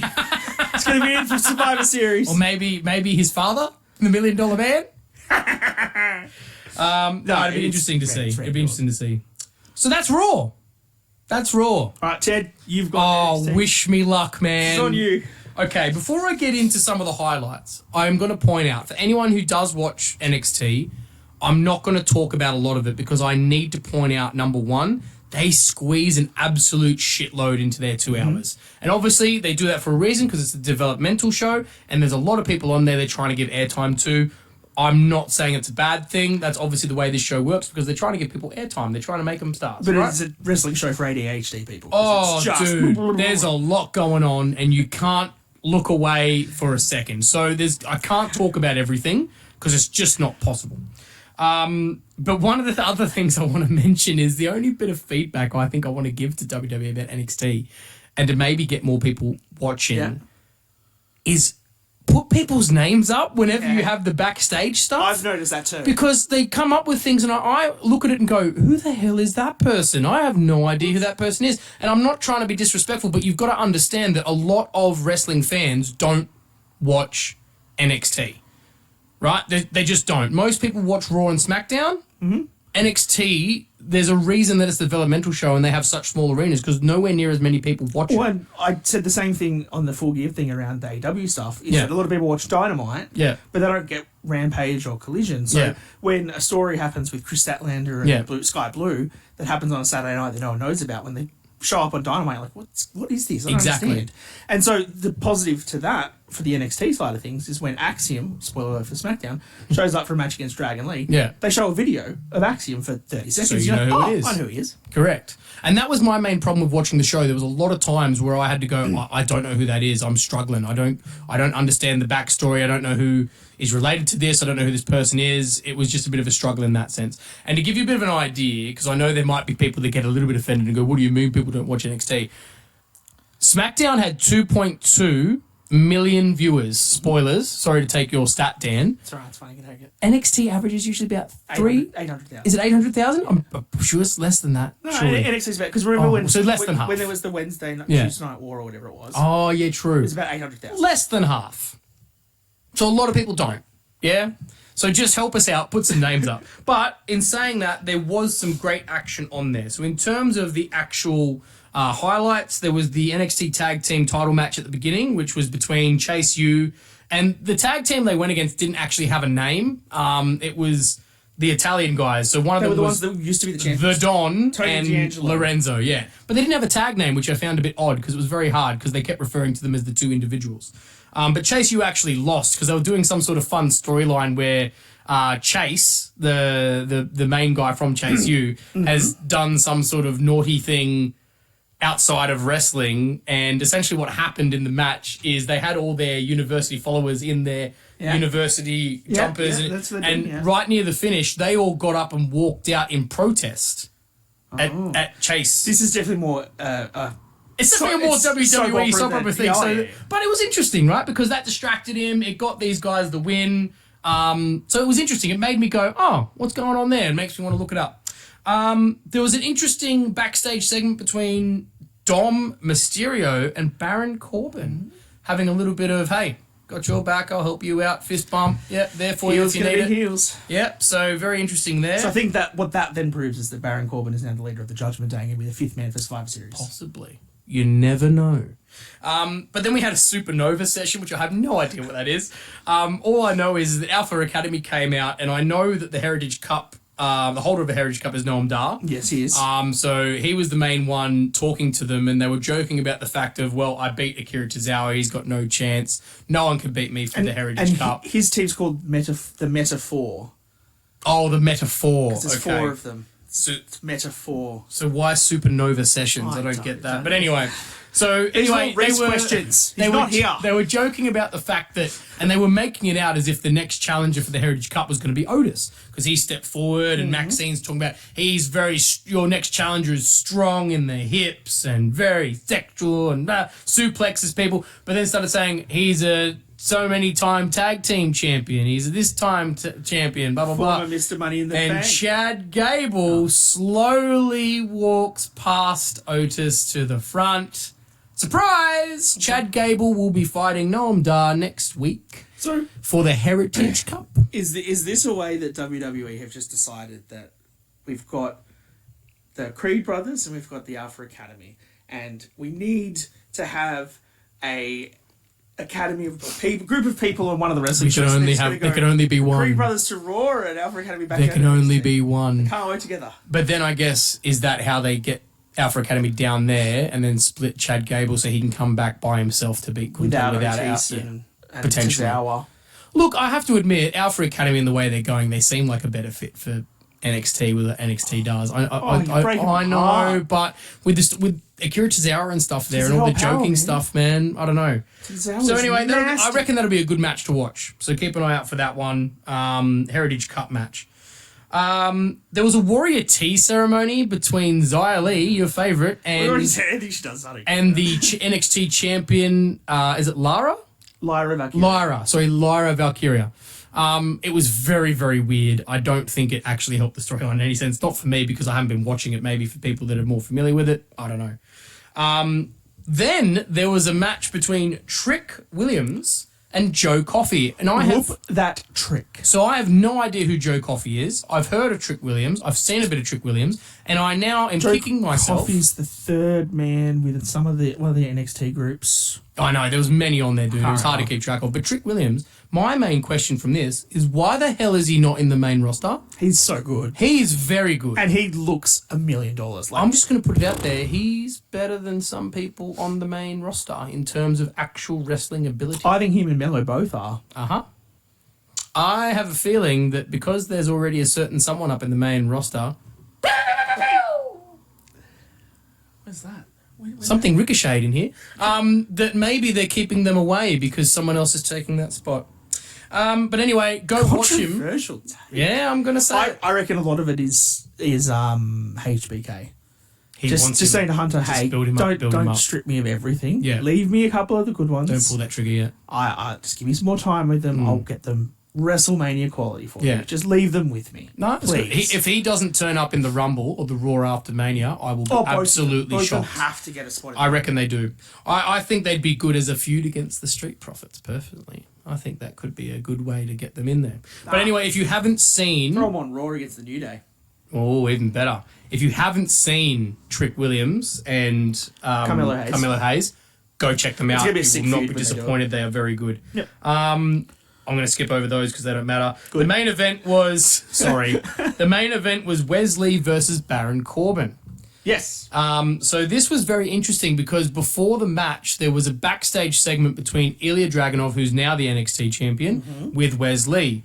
And Ilya sort of saying, welcome back, Wes, because Because he walked away after he lost to Dom. Yeah, He left. he's been off TV. And sort of said, hey, I know you're wrestling Corbin, but leave some for me because I have he business was with Corbin. Baron Corbin. So they had a match. It was a good match. But the most important bit from it is that Dom actually came out That's why they fist pumped. and before. assisted Baron in getting the win over Wesley. So Corbin gets the victory. Then Ilya Dragunov comes out and attacks Corbin, As he would. right? Because obviously him and Wes are kind of mates because they had that stuff backstage. Ilya goes to do his finisher. Baron reverses it into his end of days. What was it? So, Ilya's finisher, you mean the one where he jumps off the top of the H-bomb? Well, he went to run towards him. Because I'm not sure what his finisher is. But Ilya's finisher is top rope, and he drops like an elbow like that. Okay, no, so he didn't do that. Okay. He was in the turnbuckle. He went to run towards him to do some sort of and then he got into move, the end of days. And he got into the end of days. It was really cool the way they actually sold it. It looked sick. Like, it was very smooth. I love that move. So anyway, Corbin then rolls out of the ring because Ilya's lying there hurt and sort of laughing and backing up the ring. Ilya Dragunov then gets a microphone and says, "Oh yeah, well you want this? Huh? You think you're good? How about you and me at Deadline for the NXT title?" So they will be having a match for the NXT title at Deadline, which should be a good match. They both are very good wrestlers. It's Deadline's a couple of weeks away. I think so, yeah. Well, I assume it's probably... Is it not the same weekend as Survivor Series? Is it not next weekend? It is not. It is the 9th of December. Oh, it's a while away then. A couple of weeks away. Okay, well, there you go, 9th of December. But that'll be a good match, and that, I assume, will leave Wesley and Dominic Mysterio to potentially have a match for the North American title. Yes. And I think maybe around that time you could then have the Judgment Day guys start dropping all their titles. Yeah. And then Oh, go for to sure, detention for that for sure. into the Royal Rumble season, and away we go. But that's NXT. Thanks, Ted. That's really okay. nice. As I said, I really did try to watch it through. I have to admit there were matches that I started skipping through bits of because I just didn't have as much time. There was stuff I wasn't as interested in. But I'm glad I did watch it because, as I said, the matches I mentioned were all very good. So if you haven't seen it, go check it out. I can't promise you it's going to be for everyone because I think your description of it's a wrestling show for people with ADD is kind of spot on. Sorry, Rowdy. Love you. Can't wait till you get back. But that's NXT. That's the highlights for NXT for the week. And I am going to go over to you, Mr. Daniel Danielson, for the SmackDown highlights. So you're going to lead us on the SmackDown highlights. You stole my viewership notes. I'm sorry. That was an interesting point that I wrote down. 2.2 million, which is a lot. The interesting point that I wanted to touch on that with was the fact that Friday night, as we mentioned, Full Gear has already occurred for AEW, which meant that they had to push all of their shows back because that was on Saturday, which meant Collision, normally on a Saturday, they had to record on Friday. So Friday, AEW recorded Collision for 2 hours, then Rampage, then ROH. A lot of wrestling. A lot of wrestling. The Collision, which was live Friday night, Yep. which they normally have Rampage, but this is their bigger show. Yes. So you think it's going to draw bigger numbers to Friday because they're putting their bigger stars in a pay-per-view go-home show. You would assume so. Yeah. SmackDown, what was the number that you said that did? 2.2 million. 200 million. AEW Collision Friday night numbers, ladies and gentlemen. 251,000. Oh, that's low. Oh, that is... What's that? That's 10%. Yeah. That's 10% of what? SmackDown's viewership. Yep. And they had 3 shows in one night. Yep. I think this is a lesson about less is more. I think so too.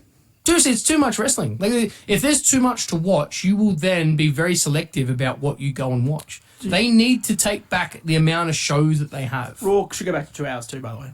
I am so sick of how long Raw goes for and the amount of bloody ads in it, but yeah, fair enough. No, I agree with you on that, dude. Like, seriously, Raw. I try to wait, because Binge do this thing where they have the live stream, but if you wait long enough until the night on the Tuesday, they re-release it without all the ads. So it literally it breaks to an ad and then just comes straight back to where the ad would have been. Yeah. Like well, where it's it like ended. if you watch, because I went Saturday, I was putting the Christmas tree up because that's what I did. Lovely Saturday. Shut up, Ted. No one likes you. While I was waiting for SmackDown to start, they show the replay of SmackDown. And so they started last week's SmackDown at 11. And even Lockie was like, oh, why is Kevin Owens coming out? Oh, SmackDown hasn't started yet. I was like, oh, no, this is last week. And I was like, hang on a minute, SmackDown starts in an hour. What? They somehow cut out the crap and jam the whole SmackDown into 1 hour before the SmackDown for the next week. So you can watch it on a Saturday morning, you can watch the whole of the previous week's SmackDown, an hour. Boom. Done. Knock it out. And you know what? I have one thing that I want to open with SmackDown. Please I know do. I took your number. Yep. But I can tell you now, and I'm sure anyone who's watched it hopefully agrees with me. I much prefer Kevin Owens on commentary than Road Dogg. I love Road Dogg. He was one of my favourite wrestlers. You might remember from a draft that he was included in one of my picks of greatest tag teams of all time. please don't go back on commentary. It was super awkward. Super, super awkward. And I get that they are missing Corey Graves. How long is this going to go for? Dude, let him have time off. He's just had a kid. He's just had a kid. Let him bond with his kid and, with his wife. But can I just say, don't just replace Road Dogg. Can we get rid of Kevin Patrick? I preach to the choir. Oh my God. You know what the worst thing is when someone points out something to you, the annoying habit that someone has and you've never noticed it. Yeah. But then when someone points it out, you go, God damn it, why did you point that out to me? Because now you mean like how I can pointed see. out how Justin Roberts announces people. Yeah, horribly. thanks, dude. And now I can't unsee it. And Aubrey Edwards, and now I can't unsee it. But it's the small. We were victories, watching it, and Morgan, she pointed this out, and now I realise how often he does it. Literally every second thing he says is, "Look at that! Look at that choke slam! Look at Dominic do this! Look at that!" And it's like, we are looking. We're watching the goddamn show, Patrick. You don't need to. Sorry, Kevin, your first name. Look, that's Oh, God damn it. That's your first problem, Ted, is you can't trust anyone that has a first name for a last name. 2 first names, man. 2 first names, you can't Never trust them. Never trust them. But anyway, that's my rant. No, it's valid rant. I'm all for it. Oh man, we need better commentary. I wonder who they put on next week, because KO is back next week, but he's on a spot with Grayson Waller. So Yeah. I don't know. Grayson Waller? Austin Theory? Austin Theory goes okay, but he's definitely But, I very mean, much a colour I commentator. don't know if you could do them for the whole show. No, bring KO back. KO, baby. KO back. Nah, he's going to be wrestling. Oh, it's pre-Survivor Series, isn't it? Yes, it is. So you can't put CM Punk on commentary after he's debuted. Ooh. Hey. Yeah, so that's my thing from SmackDown. I will chime in from some other stuff, but before we got in, I just had to say that I'm sorry. No, that's fine. Kevin Patrick. The highlights, I mean, Judgment Day runs Raw, Damage Control runs SmackDown. It's pretty much how we're going to run this one. Yep. Bailey comes out, says how everything was her plan, but she didn't know about EO. She didn't know about Asuka and all that stuff. So can you come out and talk? And then all the rest of Damage Control comes out, and then they kind of tease that we can't talk about it yet because someone's not in Damage Control, and you're like, and that's the point where they're trying. I think they tried to tease when Dakota said that Bailey, you're out. Yeah. But then they went, Asuka's not formally in here yet. Yeah. And like, we're going to give her a t-shirt. Yeah. Cute. It's absolutely foreshadowing that they're kicking out Bailey at some point. 100%. They are obviously teasing the fact that she doesn't hug and stuff anymore. I'm not a hugger. I'm not a hugger. They're going to change her back into a hugger. Yeah. I like it. My guess is that they will use that line again later on when the actual breakup happens. Yeah. Is that she's not part of Damage Control. Yeah. And then the comment will be, because she didn't join Damage Control, she reunited the Kabuki Warriors. Boom. There's your turn. There's your breakup. Okay, I mean, it'll happen post. I hope so. I think Damage Control has now finally gotten to a point where it's done its time. It took them a while to actually get them relevant. Like, there was that good amount of time that we were like, oh man, just do something with them, please. Well, when they first came in, they were hot, then they dropped and didn't do much. Yeah. Then there was all the stuff with Lita and Becky. Yeah. And... Yep, no, I agree. That's So, true. Then they formally announced War Games, that they wanted to do War Games, and Asuka and that jumped around. Fantastic news. Bianca and Charlotte and Shotzi. Shotzi ran out. Like, and why? took all of them on There's- by Yeah, herself. there's 5 people in the ring, you idiot. And she weighs a good 30 kilos soaking wet. Like, what are you doing, Shotzi? That doesn't make any sense. Of course. And then Bianca and Charlotte come out, and then they've got to fight. But what I didn't get was how Nick Aldis is like, ladies, you need to find a partner, and you need to find it by the end of tonight. I was like, That that's was a bit. rough. Don't they need to find it by War Games? Yeah, they've got a week. They've got plenty of time. And we'll get to that. And so then Damage Control just beat up every other woman on the roster to make sure that they couldn't pick them. Yep. Cool. Which was fair. Okay.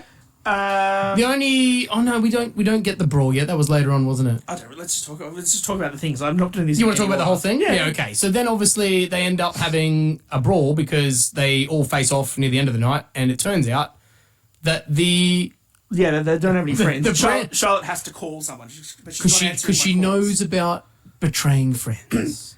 And Charlotte calls and she's not answering. I hope she's got time to get here.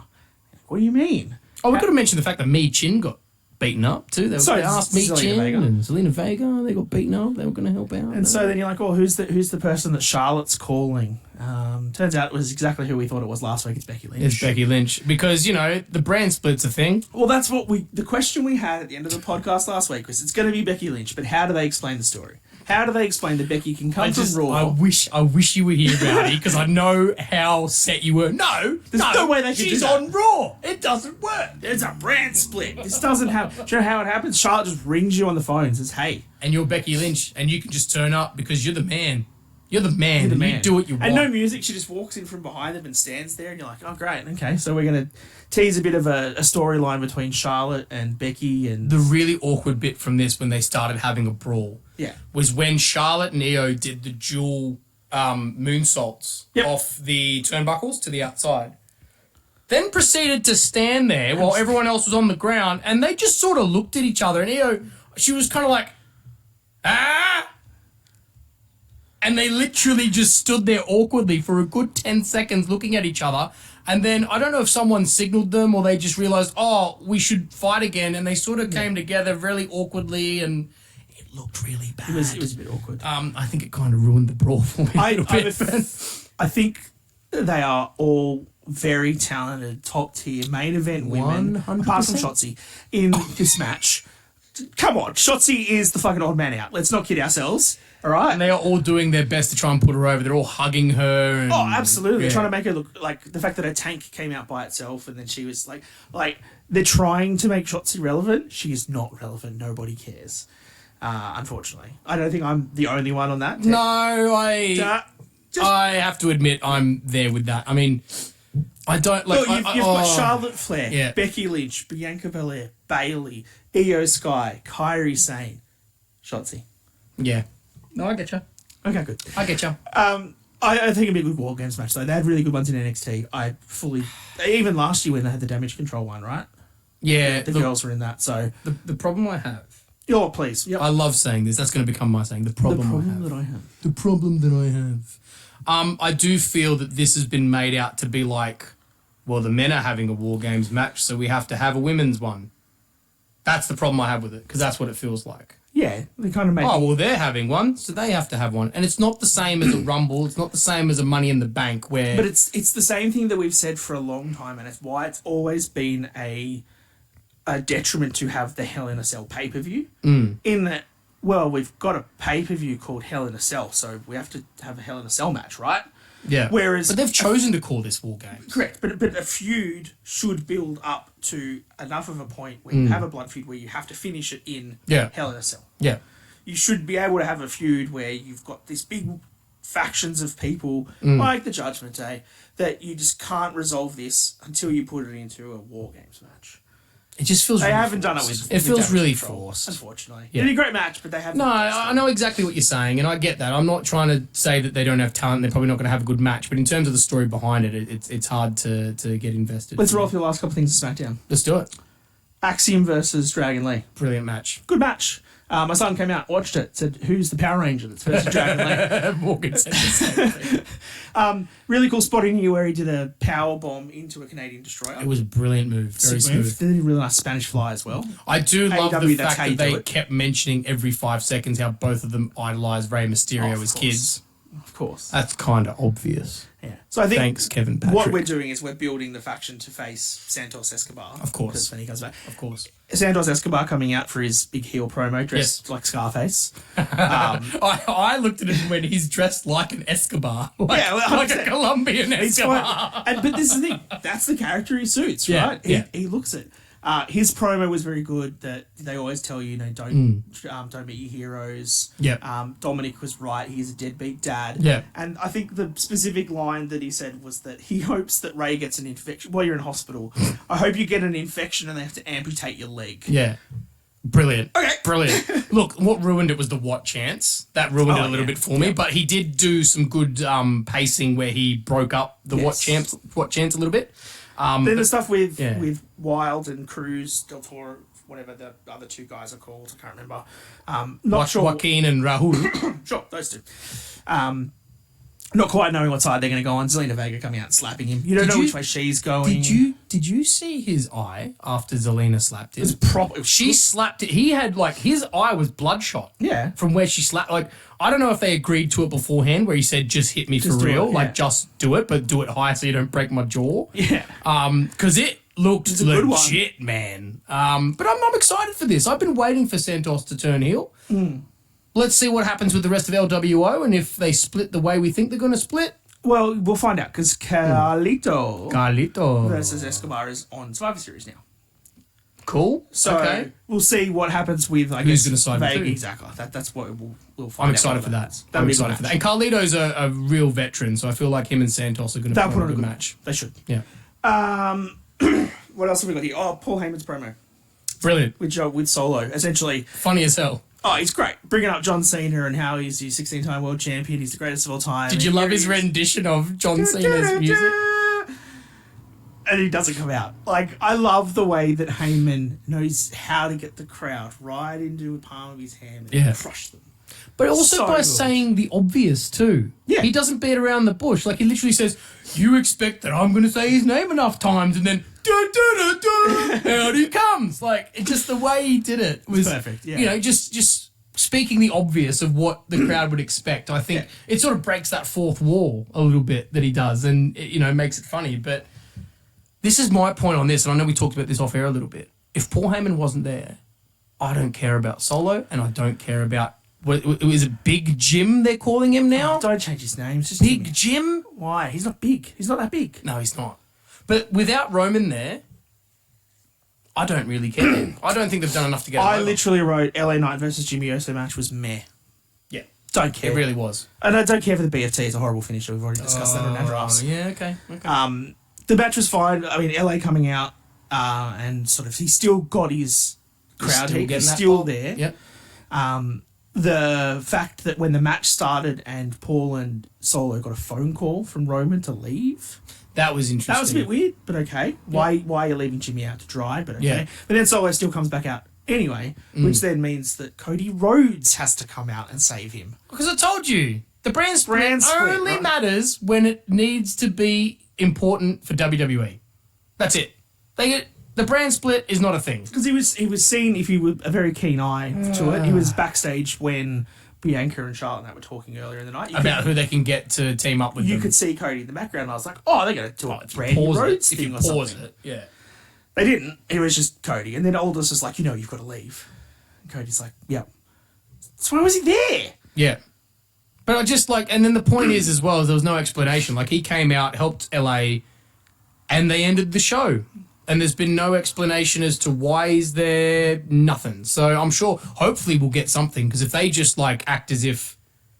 No, It's gotta- look, it's let's gotta put it be. this way. Let's put it this way. If they go out there and do what Seth and Sammy did about stealing a briefcase, and they go out and go, let me guess, Cody, you got told off for going to that show and you've been told not to go back. And he goes, yes. Yes. And then they just continue on with the story, I'm going to be town. pissed. I was just in town to go see a Yeah. movie, and I popped in to say hello.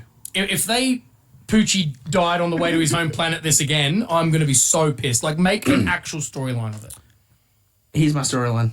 Okay? Survivor Series next week. They need a fifth man. We all think it's going to be Randy Orton. It's not. But it's not. It's not. So what's going to happen is Randy Orton comes out in Raw. We all get announced Randy Orton's back. He's great. It's going to be good. Shinsuke comes at the end of Raw, injures Randy Orton again. So he can't go into Survivor Series. Ooh. So they're like, well, damn it. We still need our fifth person. Who's it going to be? Cody Rhodes. Fine, I'll make a call. What happens at Survivor Series is they get all of the four of them in there. The fifth person to come in, Kevin Owens. Yeah. Back from SmackDown. But how can Kevin Owens come back from SmackDown? That means somebody from Raw has to go back to SmackDown. Who might that be? Cody Rhodes. Mm-hmm. And then that way, Cody Rhodes can be over there and be like beating up Jimmy and Solo and be like, come on, Roman, come back to work. I am 100% on board with you on that one, because I think that's why they teased the tension between Seth and Cody, because they're going to take Cody away from the show, and they wanted to show that it's not like Cody doesn't care about Seth and the title. Yeah, he good still point. does. And I think that's what made me think, yeah, Cody's actually going to SmackDown now, because they played that tension between him and Seth to make it seem like that's still going to happen one day. I'm for it. Oh, look, I'm for it too. And let's be honest, the reason they've brought Cody and Becky onto SmackDown is because if they weren't there, this would have been one of the worst SmackDowns of the year. Seriously, you think? I'm not arguing that at all. Like the match between Axiom and Dragon Lee was brilliant. We've already forgotten the fact that there was a tag team title eliminator match. Exactly. I didn't even talk I about forgot that was even on there. That the Street Profits won that. Did they win? Yeah, they Pretty did. Deadly won. No. Pretty Deadly didn't win. The Street Profits won. Told you how much I care. The Street Profits won. Why are the Street Profits going to face Judgment? No, whatever. Yeah, Who cares? exactly. So look, this is one of the things I wanted to end. Oh, there was also After talking about- Cameron Grimes had a match against Yeah, he Grayson did. Waller. Yeah, but who cares? Yeah, good point. Exactly. Right? But this is my point. All right, we're finishing About- SmackDown. Let's talk wrestling. Exactly. Let's just talk wrestling in general. But WWE in general. Yes. They have 100% moved the gear stick into neutral. And they've done it for the last month now, and I'm starting to get the shits. But I get it because we're at that point in time where Christmas is on the way. You can just tell by looking in your lounge room. And the next big pay-per-view after Survivor Series Royal Rumble. will be Royal Rumble at the end of January. So we've got 2 whole months. Oh, wait, almost. the Saudi show is before the Rumble. Yeah, but I mean, I don't think they're going to continue think so. storylines with that. It's right before the Rumble. It's right before it. Yeah. So I don't think it'll be anything too massive. It'll be like a Superstar Spectacular, I'm assuming, like they did in India, potentially. It'll be it's something not along like those a lines. round Yeah, I don't think so. But I might be wrong. But we've got 2 whole months of no pay-per-view where the story's really not going to go anywhere. So they really are stalling everything because they don't want to push the button Yeah, that's fair. before we get into the build-up to the Rumble. That I assume that's what's going on. And that road to WrestleMania, that 3-month period, is always all guns blazing. The whole time. So this is the down period to make that look even bigger. And we all know the story is Cody versus Roman. We know that's going to be the story. That's what we want. It's going to be the Yeah. story. We all know that. You would think so. So how do you do it? You have to get Cody onto SmackDown somehow, right? Because then when Gunther wins the Rumble, and he picks Seth. well, because he has to, because he's on Raw, because the brand split is a thing, and he can only go against Seth because he's on Raw. No, Rumble can choose whatever show they want. No, they will just make up a rule, remember? No, They'll just make it up. They've always had the chance They'll make it where up. they can choose whoever they But want. I know you said this because he'll go after the working man's title. Yes. Right? Because Seth's been defending And 'cause he is very the- successfully against everybody, and World Heavyweight Intercontinental Champion. yeah, true. Heavyweight Intercontinental Heavyweight Champion. He does say that a lot. That's a good point. So maybe he'll want to go for the World Heavyweight Championship. No, good point. And then, because we already talked about this, is I believe Cody will come in nice and early in the Rumble, similar to what Gunther did this year. Yep. And he will go from bell to bell, but this time it'll be Gunther coming out nice and late and eliminating Cody. I like that story too. Right? So you get even more heel on, or more heat on Gunther, and then more than likely, and this is exciting me because we are going to be there, it'll be down to the Elimination Chamber to see Cody get a shot against Roman at WrestleMania. Well, we're pretty sure Roman's not at the Chamber. That's almost confirmed, we so there know won't be a Gunther- title defended there. We know Gunther's not at the Chamber. So he'll already, didn't think of that. That's a bloody good point. He's not. He can't. Be So there. that's the only thing left, is that there must be an Elimination Chamber for the other For the title men's shot. Title shot. Oh, we For just Roman. unlocked the door, my man. So okay, so then who's on SmackDown for that then? There's not really. Who do you put in that match? Well, There's- LA Knight's got to be in it, surely. LA Knight, Cody. Cody. That's If we obvious. don't swap KO, KO, yeah. Grayson. Austin. Oh yeah, Grayson. Well, Austin Theory, Sheamus, returning Sheamus. There's your 6. Ooh. There's your 6. Okay. There's not a lot of heel. Oh no, you got Grayson and Austin as the heels. Maybe Jimmy. Solo. Maybe Solo or Jimmy, or both. Because they go into that match because their mission from Roman is to stop anyone else Good. getting a good shot. story. And then you get down to the final 3, which is Cody, Jimmy, and Solo. And he has to take them out by himself and overcome both of them. More adversity. And then for Cody. Roman hates both Solo and Jimmy because they couldn't even, 2 of them together, stop Cody from getting to him. And that's what breaks up the bloodline by the time you get to Mania. It's one-on-one. So that Roman's by himself with no backup. Love it. Lock it Why in. you are called Booker T. Lock it in, Eddie. Lock it in. I reckon, like, the problem is now we've talked about it. That's what we disappointed when expect it's to not. happen. So when it doesn't happen, we're going to be super upset. Because when CM Punk comes back at Survivor Series, then he wins the Royal Rumble and challenges Seth Rollins. Yeah. I want to see Throw it through a loop. what you guys think at home. After you like and subscribe, go into the comments and let us know what you think. Because if you don't comment, that says to me you haven't gotten this far in the video and you don't know we've talked about it. But what do you think is going to happen with the Rumble and Elimination Chamber? Are we on point? Do you think that's what's going to happen? Would you like that to happen? I love that Who else story. would you like to see win the Rumble or win an Elimination Chamber to get shots at Mania? What do you think? Let us know. I'd really like to hear what other people are thinking. Comment, YouTube, tweet us at Down Under the Mat. We're on Twitter and X. Happily have a Twitter war with anybody online. We're not going to Tony Khan it, that'd mate. be We're Reese. not going to Tony Khan it. Reese, we'll give Reese our TikTok and Twitter accounts. He can run those for But I us. tell you what, we are so looking forward to having Rowdy Roddy Reese come back. I don't want to watch NXT again. I 100% miss you, dude. Like that we bombed it big time on the other recording when we couldn't remember wrestlers' names at Full Gear. And I need your help with NXT, bro. I am going to watch it because I've enjoyed it, but there's so many people I need you to give me background on. So hope you're having a good time down in Adelaide, bro, and we look forward to having you back here in Madison Square Garage. Was there anything else, Daniel, that you need to cover? I think we've covered everything for the No week. games this week? No game this week because we haven't got anyone to run a game for us. So... But next weekend, Survivor Series. Oh, I'm so looking forward to So that. we will have a lot more wrestling to talk about. We'll have another pay-per-view to watch. Another double podcast so after much 6 recording. hours of wrestling. So much recording. Looking Can't forward wait. to it immensely. Thank you, Mr. Daniel Danielson.